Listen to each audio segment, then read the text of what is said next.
अस्सलाम वालेकुम स्टूडेंट्स। जैसा कि हमने से प्रीवियस लेक्चर में ये डिस्कस किया था कि साइबर बुलिंग किसको कहते हैं और उनकी कौन कौन से जो हैं वो साइड इफेक्ट्स जो हैं वो पाए जाते हैं। तो आज के लेक्चर में हम कवर करेंगे कि मेलवेयर किसको कहा जाता है और स्पैमिंग जो है वो किसको कहा जाता है और उसके कौन कौन से जो है वो डिसएडवांटेजेस होते हैं। मैं हूं हैदर अली, आपका computer instructor V tuition channel की तरफ से। वी ट्यूशन पाकिस्तान का पहला free of cost learning platform है, जहां पर न सिर्फ आपको free of cost video lectures मिलेंगे बल्कि उनके साथ साथ आप अपने सब्जेक्ट से रिलेटेड तमाम असाइनमेंट, क्विज़ेस और कंप्लीट नोट्स भी जो हैं वो आप फ्री ऑफ कॉस्ट डाउनलोड कर सकते हैं। तो ये हमारा जो है वो first year computer science HSC part 1 का चैप्टर नंबर 2 का जो है वो लास्ट टॉपिक होगा, स्पैमिंग का और मेलवेयर का। इसको हम डिस्कस करेंगे आज। तो चलते हैं हम अपने लेक्चर की तरफ।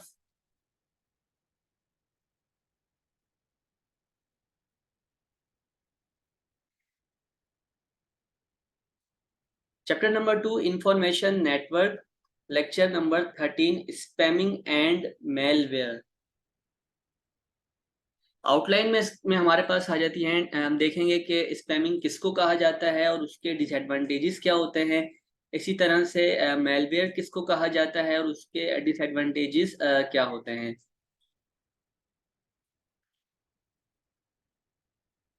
Okay, what is spamming? Spamming is the practice of sending unwanted and unsolicited messages or emails to a large number of people. It's a common tactic used by spammers to promote their products or services or spread malware. अच्छा, अब इसमें देखें क्या है। Spamming कह रहे हैं कि एक ऐसी प्रैक्टिस होती है कि वहां पर क्या होता है कि अनवांटेड मैसेजेस आपको भेजे जाते हैं। यानी किसी कंपनी की कोई प्रोडक्ट है, उसको प्रमोट करने के लिए जो है वो कस्टमर्स तक या जिनकी ईमेल आईडीज उनको मिल रही होती हैं वहां तक, या अनवांटेड ईमेल आईडीज भी जो उनके पास होती है वहां तक जो है वो अपनी प्रोडक्ट्स को जो है वो प्रोमोट करने के लिए ईमेल जो है वो भेजते हैं। उन्हें जो है वो हम स्पैमिंग का नाम देते हैं। अब स्पैमिंग आपकी जो है वो ईमेल के थ्रू भी हो सकती है। अब वो आपकी जो है वो मैसेजेस के थ्रू भी जो है वो हो सकती है। अक्सर आपने देखा होगा कि आपके पास मोबाइल पर जो है वो मैसेजेस आ रहे होते हैं कि आपका जो है वो 1 लाख का जो है वो इनाम कुरानदाजी में जो है वो निकला है। और इस तरह के जो भी तमाम मैसेजेस होते हैं या अनवांटेड कॉल्स आपके पास आ रही होती हैं जिनको आप नहीं जानते। तो इस तरह के जो आपके पास कॉल्स आ रही हैं, मैसेजेस आ रही हैं या ईमेल्स आ रही हैं, वो सारी की सारी जो है वो आपकी स्पैमिंग की कैटेगरी में जो है वो शुमार की जाती हैं। और ये अक्सर जो है वो कंपनीज की तरफ से भी होती हैं ताकि उनकी जो प्रोडक्ट होती है उनको और प्रमोशंस जो हैं वो मिल सके। ओके, अगर हम बात करते हैं इसकी डिसएडवांटेजेस के बारे में तो देखें नंबर 1 पे हमारे पास आ जाता है इंक्रीज सिक्योरिटी रिस्क। इसमें क्या है कि देखें जाहिर सी बात है, अगर कोई कंपनी, अब इसमें होता क्या है कि देखें एक कंपनी जो है वो एक स्पैमर को हायर करती है। अब उस स्पैमर को हायर करने के बाद उनका काम क्या होता है कि उनको ये बताया जाता है कि भाई ये हमारी प्रोडक्ट है और इसको जो है इस प्रोडक्ट की जो है वो आपने प्रमोशन करनी है। ठीक है, ऑनलाइन जो है वो ईमेल्स करके अनवांटेड उनको जो है वो ईमेल भेजी जाती हैं और उसके ज़रिए जो है वो उस कंपनी की जो प्रोडक्ट होती है वो स्पैमर क्या कर रहे होते हैं, उनकी प्रमोशंस कर रहे होते हैं। तो अब जब वो बेतहाशा हिसाब में जो है वो उन ईमेल्स को सेंड करते हैं तो उसका डिसएडवांटेजेस क्या होता है। नंबर 1 पे इंक्रीज सिक्योरिटी रिस्क। ज़ाहिर सी बात है, जब इतनी सारी ईमेल्स भेजी जाएंगी तो अक्सर उनमें जो है वो ज़्यादातर बेशतर ये पाया जाता है कि उनके सिक्योरिटी रिस्क के इश्यूज बहुत ज़्यादा बढ़ जाते हैं। हो सकता है उनमें कोई मेलवेयर अटैच हो, कोई वायरस अटैच हो जो उनके सिस्टम्स को डिस्ट्रॉय कर दे। तो ये जो है वो एक सिक्योरिटी रिस्क में शुमार होता है। Number 2, irritation and annoyance. अब यहाँ पे क्या है, देखें जब आप इतनी सारी किसी को ईमेल भेज रहे होते हैं तो वहां पर कंपनी की प्रोडक्ट्स की प्रमोशन नहीं हो रही होती बल्कि लोग क्या हो रहे होते हैं, उस ईमेल से जो है वो तंग आ जाते हैं, बजाय इसके कि उसको वो खोल के देखें, या इस तरह से उसको स्पैम्स के फोल्डर में जो है वो डाल दिया जाता है। तो उस तरह की और भी जो फिर मैसेजेस आना शुरू होते हैं, वो सारे के सारे जो है वो स्पैम में चले जाते हैं। तो लोगों को इरिटेशन के तौर पर लाने के लिए भी जो है वो स्पैमिंग का अक्सर यूज किया जा रहा होता है। तो ये भी उसके एक डिसएडवांटेज में आ जाता है। नंबर थर्ड पर है वेस्ट टाइम एंड रिसोर्सेज। अब देखें वेस्ट टाइम कैसे हो रहा है, कि जाहिर सी बात है जब कोई कंपनी अपनी प्रोडक्ट्स को प्रमोशन के लिए ये तमाम ईमेल्स एक साथ भेज रही होती हैं, तो जो यूजर्स होते हैं वो इनको खोल के जो है वो इतना रीड नहीं कर रहे होते। तो वहां पर क्या होगा कि स्पैमर्स जो कंपनीज भेज रही हैं वहां पे उनका वेस्ट टाइम भी हो रहा है, और जो रिसोर्सेज को वो यूज करके अब प्रमोशंस करवाना चाह रहे होते हैं अपनी प्रोडक्ट्स की, वो भी जो है उनकी वेस्ट हो रही होती हैं।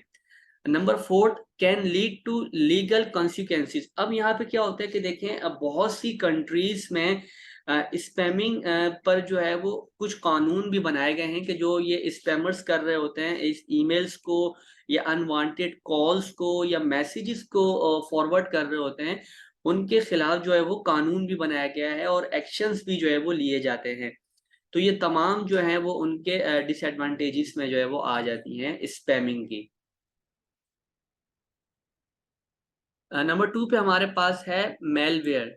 Malware is malicious software design to damage और डिसरप्ट कंप्यूटर सिस्टम्स और steal sensitive information. It can take many forms including viruses, worm, Trojan horse, spyware and ransomware.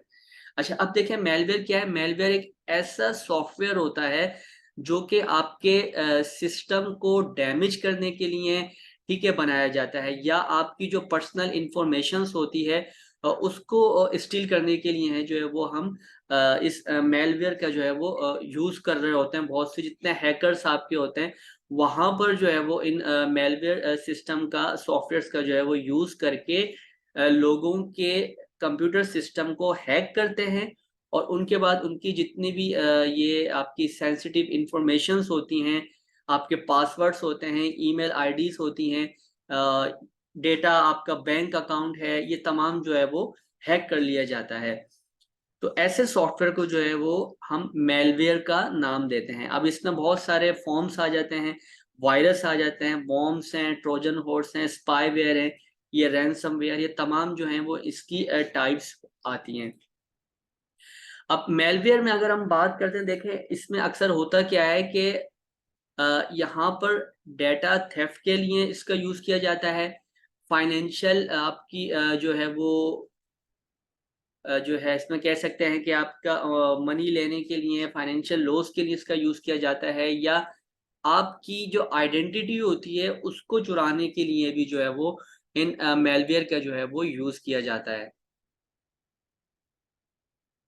Disadvantages की अगर हम बात करते हैं इसमें, तो हमारे पास नंबर वन पे आ जाता है डैमेजेस योर सिस्टम। अब यहाँ पे क्या होगा कि आपका सिस्टम डैमेज किस तरह होगा। देखें, मेलवेयर के जरिए मिसाल के तौर पर किसी हैकर ने आपके सिस्टम पे कोई ईमेल भेजी, कोई टेक्स्ट फाइल भेजी, ठीक है, कुछ अटैचमेंट जो है वो आपके सिस्टम पर जो है आपने डाउनलोड कर ली। तो जैसे ही आपके सिस्टम पे कोई वायरस का अटैक होगा, तो क्या होगा कि जो आपका पर्सनल डेटा है वो भी हैक हो सकता है, आपका सिस्टम भी जो है वो करप्ट हो सकता है, ठीक है। तो आपके सिस्टम को डैमेज करने के लिए भी जो है वो मेलवेयर का जो है वो यूज किया जाता है।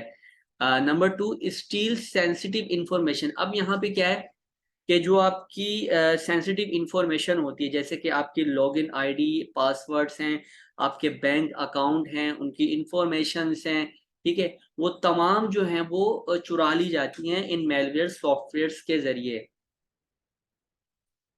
Number third, causes financial loss. जैसे कि मैंने आपको बताया था कि कुछ प्रोग्राम्स ऐसे होते हैं जिनके जरिए आपके सिस्टम को लॉक कर दिया जाता है, और उसके बाद लॉक करने के बाद जो है फिर जो इतने हैकर्स होते हैं वो आपसे पैसों की डिमांड करते हैं कि हम आपको जो है वो इसकी डिक्रिप्शन की देंगे, जिसके जरिए जो है वो आप उसको वापस यूज में ले सकते हैं। तो होता क्या है कि वहां पर आपकी क्या हो रही है, फाइनेंशियल प्रॉब्लम, यानी कि फाइनेंशियल आपका लॉस हो रहा है, तो वहां पर भी ये उसके जो है वो एक मेलवेयर के डिसएडवांटेज में शुमार किया जाता है।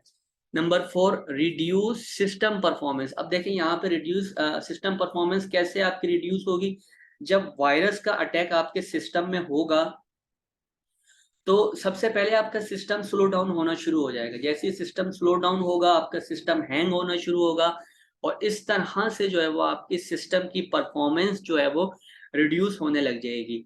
तो ये जो है वो तमाम मेलवेयर के डिसएडवांटेजेस में आ जाते हैं। तो ये एक छोटा सा टॉपिक था जिसमें हमने कवर किया कि मेलवेयर क्या होता है और जो है उसके डिसएडवांटेजेस क्या होते हैं। अच्छा, अगर मैं बात करूं कि मेलवेयर से हम किस तरह अपने आप को बचा सकते हैं, तो देखें सबसे पहले आप अपने सिस्टम को अप टू डेट रखें। नंबर 2, आप जो है वो एंटीवायरस का भी यूज करें, उसको भी अप टू डेट रखें, ताकि इस तरह की अगर कोई फाइल्स आपके सिस्टम में डाउनलोड हो जाती हैं तो वो उनको जो है वो स्कैन करके आपके सिस्टम से रिमूव कर सके। ठीक है, और इससे भी बचा जा सकता है। देन आप क्या करें, अपने जो डेटा है उसका बैकअप बना के रखें। वहां पर भी जो जब आप बैकअप बना के रखेंगे तो जो डेटा आपका लॉस्ट हो रहा है उसको आप दोबारा से जो है वो रिकवर कर सकते हैं। तो इस तरह भी जो है वो हम मेलवेयर के अटैक से जो है वो बच सकते हैं। इसी तरह से अगर हम बात करते हैं स्पैमिंग की, कि स्पैमिंग से हम किस तरह से अपने आप को बचा सकते हैं, तो देखें अगर इस तरह के कोई मैसेजेस आपके पास आ रहे हैं तो अक्सर आपने देखा होगा एंड्रॉयड मोबाइल्स में आपके पास जो है वो ये ऑप्शंस मौजूद होते हैं कि अगर इस तरह के कोई अननोन मैसेजेस आ रहे हैं तो आप उनको ब्लॉक कर दें। ठीक है, या कोई इस तरह की कॉल्स आ रही हैं तो आप उसको अनवांटेड कॉल्स है उनको भी आप ब्लॉक कर सकते हैं। या अगर आपको ईमेल के जरिए स्पैमिंग हो रही है तब आप क्या उनसे किस तरह बचा जा सकता है कि आप उसमें अगर कोई अटैचमेंट फाइल है आप उसको डाउनलोड नहीं करें। ठीक है, या आप उनको जो है वो स्पैम फोल्डर्स में जो है वो डाल दें। तो इस तरह भी जो है वो आप स्पैमिंग से जो है वो अपने आप को बचा सकते हैं। तो ये था हमारा आज का लेक्चर जिसमें हमने कवर किया कि स्पैमिंग क्या होती हैं, उसके डिसएडवांटेजेस क्या होते हैं और किस तरह से जो है वो हम अपने आप को स्पैमिंग से बचा सकते हैं। मेलवेयर क्या होती हैं, उसके डिसएडवांटेजेस क्या होते हैं, और हम अपने आप को किस तरह से जो है वो मेलवेयर से प्रोटेक्ट कर सकते हैं। तो ये था हमारा चैप्टर नंबर 2 का लास्ट टॉपिक। इंशाल्लाह चैप्टर नंबर 3 में नेक्स्ट टॉपिक के साथ मिलते हैं। तब तक अपना बहुत सारा ख्याल रखिएगा। अल्लाह हाफिज।